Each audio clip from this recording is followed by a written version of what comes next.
ಈ ರಕ್ಷಿತಾ ವಿಚಾರ ಬಂದಾಗ ಏನೋ ಗೆಜ್ಜೆ ಸೌಂಡ್ ಮಾಡಿದ್ರು ಅಂತ ಸ್ಟಾರ್ಟಿಂಗ್ 2ನೇ ವಾರದಲ್ಲೇ ತುಂಬಾ ಜಗಳ ಆಯ್ತು. ಅಶ್ವಿನಿ ಜಾಹ್ನವಿ ಅವರು ಅವ್ರನ್ನ ತುಂಬಾ ಆರೋಗ್ಯಂಟಾಗಿ ಮಾತಾಡ್ಬಿಟ್ರು.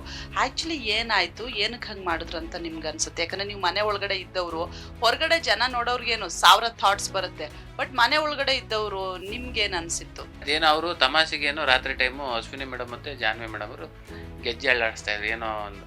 ಅವಾಗ ಎಲ್ಲ ಮನೆಯವರೆಲ್ಲ ಏನು ಗೆಜ್ಜೆ ಸೌಂಡು ಅನ್ನೋ ಒಂದು ಭಯದಲ್ಲಿತ್ತು.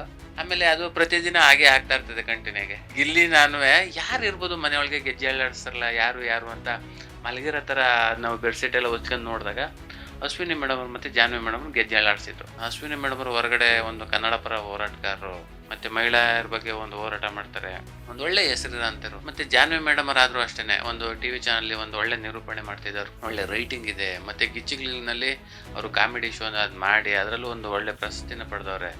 ಈ ಥರ ಒಂದು ಸಣ್ಣ ವಿಚಾರ ಮಾಡಿಬಿಟ್ಟು ಅದನ್ನು ನಾವು ಮಾಡೇ ಇಲ್ಲ, ರಕ್ಷಿತನೇ ಮಾಡಿರೋದು ಅಂತ ರಕ್ಷಿತ ಮೇಲೆ ತಪ್ಪಾಕಿ ಒಂದು ಜಗಳನೂ ಮಾಡಿ ಇದು ಸರಿನಾ ಅಂತ ಅಂದ್ಬಿಡ್ತದೆ. ಆಮೇಲೆ ಸುದೀಪ್ ಸರ್ ನೋಡಿದಾಗ ಇದು ನೀವು ತಪ್ಪು, ನೀವೇ ಮಾಡಿ ಅವ್ರ ಮೇಲೆ ಹಾಕೋದು ಅದು ತುಂಬ ತಪ್ಪು, ಕ್ಷಮೆ ಕೇಳಿ ಅಂದಾಗಲೂ ಆಯಿತು ಸರ್ ನಾವು ಮಾಡೋದು ತಪ್ಪಾಯಿತು ಅಂತ ಅಶ್ವಿನಿ ಮೇಡಮ್ ಸಾರಿ ಕೇಳಿದ್ದೇನೆ. ಅದೆಲ್ಲ ಎಲ್ಲ ಮುಗ್ದು ಈಗ ಒಂದು ಎಲ್ಲ ಗೇಮ್ ಆಡುವ ಕಡೆ ಎಲ್ಲರ ಗಮನ ಇದೆ.